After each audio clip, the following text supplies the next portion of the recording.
Welcome back. In this video, I will discuss how to find the correlation for the given dataset. In this case, we have been given a dataset with the two variables. First one is monthly expenses. Second one is homeowner. Given this particular dataset, we want to compute the correlation between these two variables. Before we compute the correlation between these two variables, first we will try to understand what is correlation. Correlation measures the relationship between two variables. That is, let us say that we have been given two variables x1 and x2. We want to know the relationship between those two variables. In such case, we calculate the correlation between those two variables. The minimum value of correlation is -1 and the maximum is 1. Now, based on these values, there are three kind of relationships can exist. If the coefficient of correlation is 1, then the perfect relationship exists between the variables. For example, if you have two variables, if the value of one variable increases, the value of other variable increases if the coefficient of correlation is equal to 1. If the coefficient of correlation is equal to -1, then it is called as perfect negative linear relationship.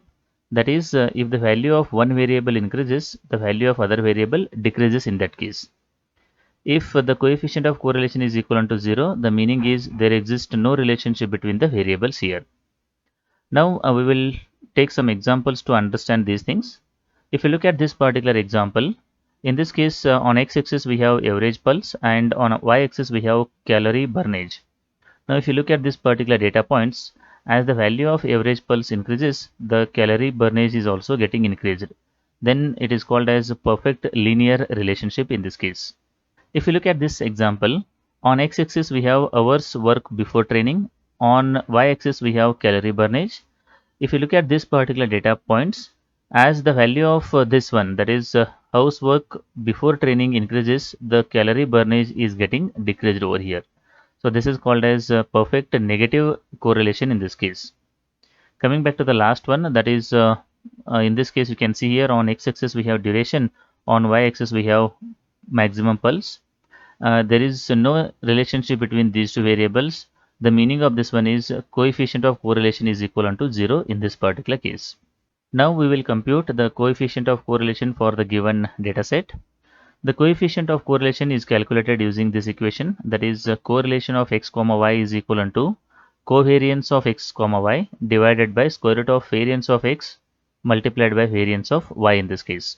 So first we need to calculate covariance of xy, variance of x and variance of y. We need to put all those things over here so that we will get the correlation between x and y over here. So this is the data set given to us.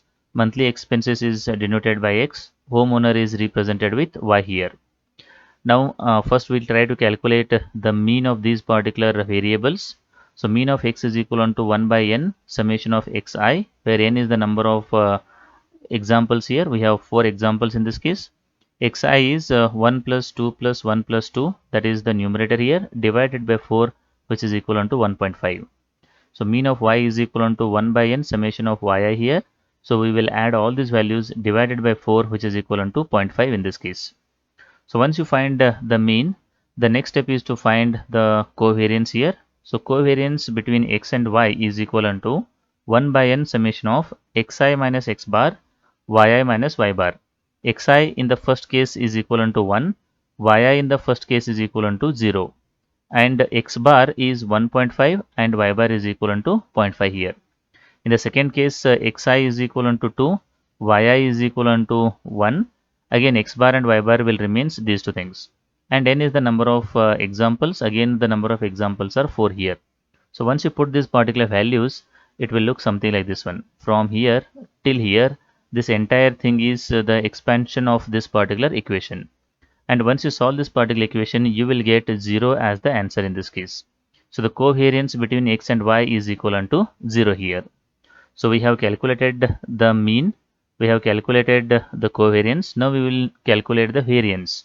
So variance of x is equal to 1 by n summation of xi minus x bar bracket square here. So again xi is 1, 2, 1, 2 in 4 cases. X bar is equal to 1.5. N is the number of examples here. So 1 by 4, 1 minus, because 1 is xi in the first case, minus 1.5, that is mean bracket square here. plus this is 2 in the second case minus 1.5 bracket square 1 minus 1.5 bracket square because 1 is the next value here. The last one is 2 minus 1.5 bracket square. If you solve it, you will get 1 by 4 here. Similarly, variance of y is equal to 1 by n summation of yi minus y bar square here. Again, we need to put all these particular values. You will get 1 by 4 over here. We have calculated the mean, covariance as well as the variance. Now we will calculate the coefficient of correlation, that is correlation of xy is equal to covariance of xy we have already calculated, that is equal to 0. Variance of x and variance of y are is equal to 1 by 4 and 1 by 4, and once you solve this equation you will get 0 as the answer. The meaning of this particular thing is there exists no relationship between x and y. If it is equal to 1, it is a perfect positive relation, or you can say that linear relation. If it is minus 1, perfect negative relation in that case. In this case we got 0. The meaning is there exists no relationship between x and y here. So that is what I have written in this case. So in this video I have discussed how to compute the coefficient of correlation for the given data set with a simple example. I hope the concept is clear. If you like the video, do like and share with your friends. Press the subscribe button for more videos. Press the bell icon for regular updates. Thank you for watching.